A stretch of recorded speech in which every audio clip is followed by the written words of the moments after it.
Listening to that is the head of the International Labour Organization, a gentleman who's always delighted to have on the programme, the Director General. They are all... Good to see you, Guy. Guy Ryder, good to see you. Now, Guy Ryder is the Director General of the ILO. He joins me now. You were listening to that. What do you make of it? Lots of good sense. I could echo all of the sentiments that were set out there. I don't actually think the question is, are we waiting for the revolution or are we waiting for something else? Is it just going to be sullen resignation? But current levels of inequality, they're bad for our societies. The point that was just made, they're bad for our economies. They're bad for capitalism. But how have they grown up, these inequalities? Is it just poor government policies? You know, when I think post-Second World War, so much time has been spent by so many governments building safety nets and security blankets. How have we ended up in a situation where it's got worse?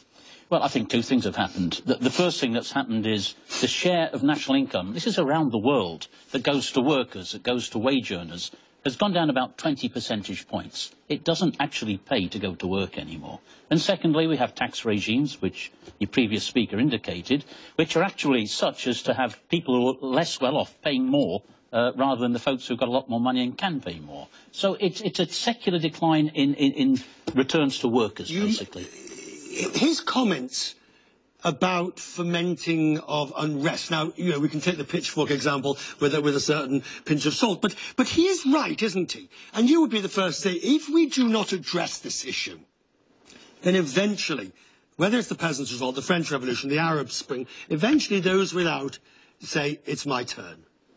I don't even think we're at that stage yet. I mean, I don't think this is waiting for the revolution or not. What I actually think we're seeing is that inequality, don't ask the ILO, ask the International Monetary Fund, is a drag on economic growth now. We're at levels of inequality which is actually retarding economic growth because people aren't spending. And if people aren't spending, people aren't investing either.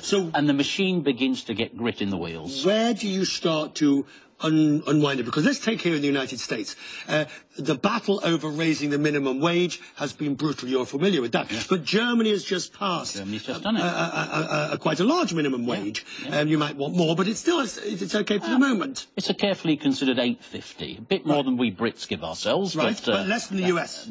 Well, let's see where the US go to, but at the moment. But here's the interesting thing. Powerhouses of the global economy are all talking about minimum wages. In the United States, with all the blockages that we know about. Germany, they've just approved it. Japan, the government is encouraging employers to pay higher wages. And China is also pushing up wages as well. So people are getting the message. And I think business has to understand that, you know, higher wages are not going to drive them out of business. Actually, higher wages might keep a lot of business in business. So you've got minimum wage. What else would you like to see? Bargaining, collective bargaining. You see, one thing is governments to step in and put a floor in the labour market. Same for social protection. But in the end, you know, how have we decided how we're going to get paid? We actually get together. We make a call, we represent ourselves. So it's time to get back to some of the basics of labour market regulation, collective bargaining. Do you think, I'm finding on this question of collective bargaining, that the pendulum, which clearly some would say swung too far to union power in the 70s and was redressed back in the 80s and arguably has gone too far against unionism, has come back to some form of equilibrium?